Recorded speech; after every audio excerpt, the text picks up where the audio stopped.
Good morning, golfers and golfettes. Tom Saguto here with your weekly e-tip. And this week, going to be talking about, since I've seen a ton of rain in the forecast and I'm tired of seeing all this rain, we need to get more sunshine. Hey, but it's 72 degrees today. I can't really complain. But we've been dealing with a lot of rain, and you know what? I was thinking in the car, driving over to the golf course today, we need to do a video about how to play in soggier conditions. There's been a lot of water on the golf courses recently, and a lot of this water creates a certain dampness in the grass. The grass is holding a lot more water, and this affects your play style immensely, especially if you struggle with making solid contact shot after shot. So this tip would be for you if you are having a tough time playing out of hitting in normal grass, but then even in wet grass you seem to struggle more than usual. You tend to chunk the ball a lot and you're not sure what's going on. Well, in wet grass, what happens is as the grass retains more water, the surface is less solid, so to speak. It's more like playing out of a bunker. And what this means for your ball striking is that you have to hit ball first, and there's a premium on being able to hit ball first and then take a divot after the golf ball. Because if you miss just a little bit behind the ball, it's going to result in a bigger, fatter chunk shot than what you're used to when it's drier. We have to set up differently then to ensure that we have ball first contact, especially if you are struggling, even in dry conditions, to make ball first contact. So let's get started. I'm going to pan the camera down here just a little bit to show you some of my setup. And what we're going to do, the first thing I want to do is change my ball position a little bit.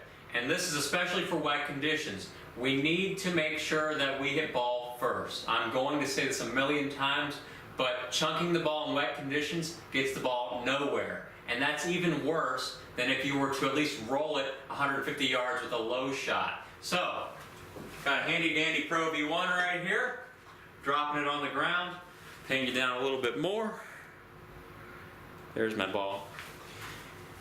Alright, this is going to be a lesson in some ball position techniques because ball position will determine where the club's going to come into the ball and at what angle of attack into the ball. A lot of us, and I'll recommend one ball position for every club. That's usually a club head width inside my left heel, if you're standing with your feet pointed outward like I do, or just to the left of your shirt buttons. And that's what the normal setup I've taught you about. Weight forward, keeping the weight forward throughout the swing and not shifting a whole lot of weight. We're going to hit this golf ball in the same spot every time.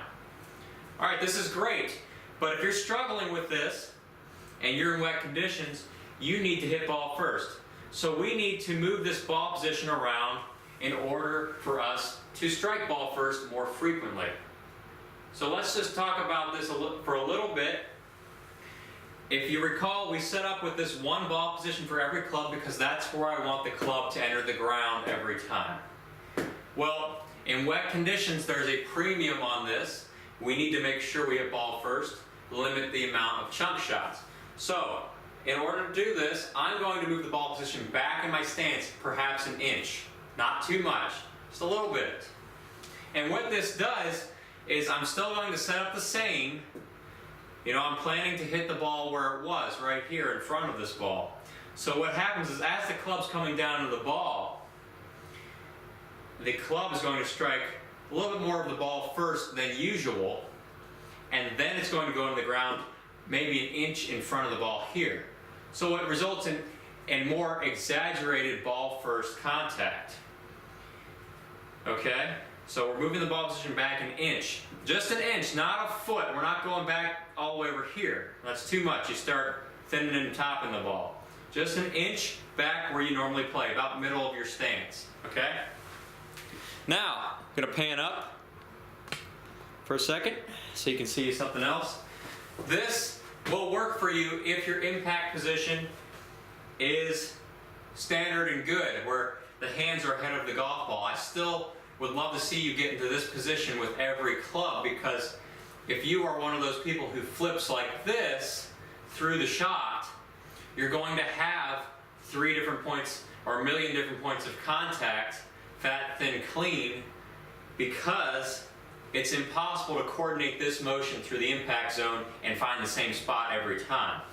So, when you move this ball position back, it's going to help you in both circumstances. You're going to get your hands ahead of the ball a little bit better.